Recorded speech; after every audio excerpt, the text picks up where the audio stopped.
ಸ್ನೇಹಿತರೆ ನೋಡಿ ಅಪ್ಪಾಚಿ RTR 200 ಕೊಟ್ಬಿಟ್ಟು ಪ್ಯಾಷನ್ ಪ್ಲೇಸ್ ತಗೊಂಬಂದಿನಿ. ಅಂದರೆ ಫಸ್ಟ್ ಟೈಮ್ ನಮ್ಮ ಶೋಯಿನಿಗೆ ಕರ್ಕೊಂಡೋಗ್ಬಿಡ್ತಾ ಇದೀವಿ. ಅತ್ತಮ್ಮ ಬರಮ್ಮ ಬೇಡ ಆಚೆಗೆ ಬಿಟ್ಟ ಇಲ್ಲೇ ಎತ್ತದ್ಯಾ ಇಲ್ಲಿ ಆಚೆ ಬಿಡ್ತೀನಿ ಬಾ ಸೈಡ್ ಬಿಡು.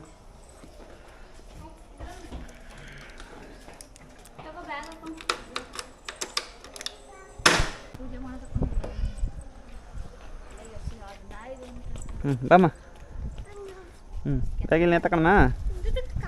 ಕಾಲೆಲ್ಲ ಕೊಚ್ಚಾಗುತ್ತೆ ಇನ್ನೂ ನಿಂತ್ಕೋ.